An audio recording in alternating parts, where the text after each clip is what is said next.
स्वेच्छापूर्वक एक समझौते के द्वारा कर्ता बना लिया है और उसकी जो है अशांति तथा सुरक्षा के लिए वह उनका सब साधनों और शक्ति का जो है अपनी बुद्धि के अनुसार प्रयोग कर सकता है माय डियर।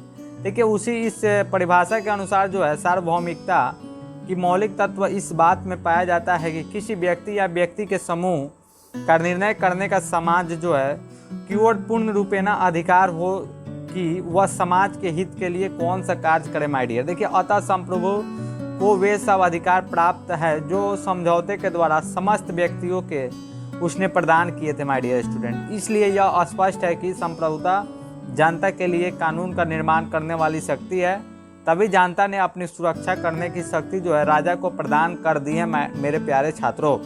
चलिए इस ढंग से जो है राजा जनता को शांति और सुरक्षा के लिए कानून निर्माण करने का पूर्ण अधिकारी है माय डियर। अब देखिए आगे हम लोग देखते हैं, इसको जानने का प्रयास करते हैं। निरपेक्षता क्या है? निरपेक्षता संप्रभु में ही सर्वोच्च अधिकार निहित होता है, उसकी तुलना में कोई भी व्यक्ति उसके समान नहीं हो सकता, अतः उसका जो प्रतिद्वंदी राज्य में कोई नहीं कर सकता माय डियर। इसलिए उसके कानून सर्वोपरि होती है और उसकी इस सर्वोच्चता को निरपेक्षता भी कहा जाता है। यदि वह समाज की अवहेलना करता है और जनता की इच्छाओं का आदर नहीं करता है तभी उसका विरोध किया जा सकता है मेरे प्यारे छात्रों, अन्यथा नहीं किया जा सकता है उसका विरोध, क्योंकि समाज ने अपने सभी अधिकारों उसे प्रदान कर दी है, उसे सुखी सुरक्षित और वैभवपूर्ण जीवन बिताने का अधिकार दिया है। इस तरह से यह स्पष्ट है कि संप्रभु कानून का निर्माता होने के साथ ही साथ कानून व्याख्याता भी है, इसलिए उसकी सत्ता कानून के ऊपर है।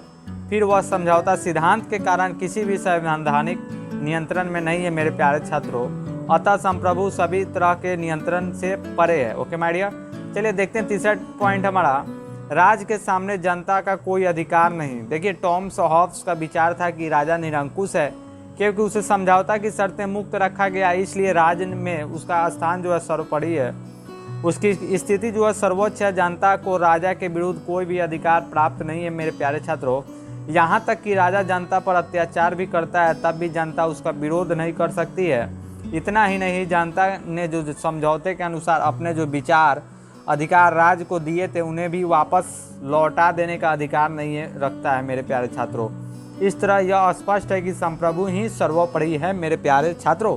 ओके माय डियर स्टूडेंट, अब देखिए वह सर्वशक्ति संपन्न है, उसके सामने जनता का कोई अधिकार नहीं है। चौथा देखिए न्याय नैतिकता और संपत्ति का अधिकार। हॉब्स कहता है कि प्राकृतिक अव्यवस्था में नैतिक अनैतिक उचित अनुचित और न्याय अन्याय का कोई निश्चित मापदंड नहीं था, धन संपत्ति पर भी किसी का जो है अधिकार भी नहीं था। इन सभी बातों का स्पष्ट रूप से अंतर्राज्य की स्थापना के बाद प्रकट हुआ मेरे प्यारे छात्रों। राज्य ने कानूनों को ही नहीं बल्कि उचित माना गया है और राज विरोधी तत्वों के अनैतिक अन्यायपूर्ण और अनुचित समझा गया है माय डियर। इस तरह हॉब्स का यह विचार है था कि संप्रभु संपत्ति का उत्पादन जो है करता है, अतः नीति को जो है सिर्फ राज्य में ही पनप सकती है और इस तरह की संपत्ति पर जो है अधिकार जन्म राज की उत्पत्ति के साथ ही हुआ है, क्योंकि प्राकृतिक अवस्था में ना कोई अधिकार था और ना ही कोई कर्तव्य। इस प्रकार यह स्पष्ट है कि शुभ अशुभ न्याय अन्याय और उचित अनुचित आदि का आधार सार्वभौमिकता ही है। देखिए माय डियर, संप्रभु व्यक्तिगत जो संपत्ति का निर्माता है, इसलिए उसे संपत्ति को लौटा देने का अधिकार भी प्राप्त है, अतः राजा पर किसी भी तरह का नियंत्रण और प्रतिबंध नहीं है। इसके साथ ही उसके कार्य को भी उचित अनुचित नैतिक और अनैतिक ठहराने का किसी प्रकार का अधिकार प्राप्त नहीं है माय डियर स्टूडेंट। पांचवा है न्याय तथा सेना का सर्वोच्च अधिकारी। हॉब्स के अनुसार जो है संप्रभु ही न्याय का सर्वोच्च अधिकारी होता है, इसके अलावा वह सेना में भी सर्वोच्च अधिकारी है मेरे प्यारे छात्रों, इसलिए उसे अन्य देशों के साथ युद्ध तथा संधि करने का अधिकार प्राप्त है। देखिए कार्यपालिका व्यवस्थापिका और न्यायपालिका सब तरह के अधिकार उसी से प्राप्त है। इस तरह वह निरंकुश और अपनी इच्छा से बलपूर्वक जनता से अपने आदेशों का पालन करवा सकता है।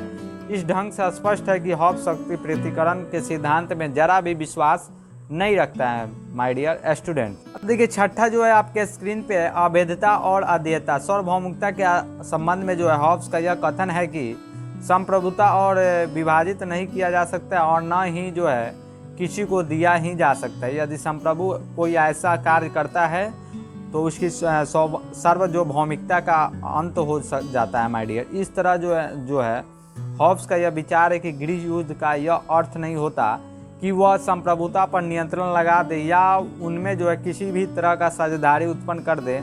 उसका अर्थ सिर्फ यह निकलता है कि संप्रभुता किसके अधिकार में रहे और कौन उसका प्रयोग करे। अतः सार्वभौमिकता जो है सर्वोच्च शक्ति है जो ना बांट सकती है और ना ही किसी को दी जा सकती है। मेरे प्यारे छात्रों, चलिए माय डियर स्टूडेंट्स, आज का हमारा जो सबसे इम्पोर्टेंट क्वेश्चंस था उसकी विवेचना हम लोगों ने किया। फिर हम लोग अगले दिन मिलेंगे अगले नए वीडियो के साथ, जो कि आपके लिए MS IPS स्टडी जितने भी BA फाइनल ईयर के स्टूडेंट हैं पॉलिटिकल साइंस ऑनर्स के, उनके लिए important questions MS IPS study पे अपलोड होते रहती है। इसलिए मैं एक बात और बता दूं, चैनल को अभी तक आप सब्सक्राइब नहीं किए हैं तो प्लीज़ सब्सक्राइब कर लें, बेल आइकन को प्रेस करें ताकि कोई भी वीडियो नया जो है आपके इस चैनल MS IPS स्टडी पर अपलोड हो तो तुरंत आपके पास नोटिफिकेशन जा सके। ओके मेरे प्यारे छात्रों, और अपने दोस्तों रिलेटिव के साथ जो है ज़्यादा से ज़्यादा साझा करें, शेयर करें, ताकि एग्ज़ाम बहुत नज़दीक है और MS IPS स्टडी के साथ अगर आप जुड़ जाते हैं तो अच्छे से अच्छे मार्क्स लाने की गारंटी है पॉलिटिकल साइंस ऑनर्स के छात्रों के लिए। चलिए thank you my dear, okay bye bye.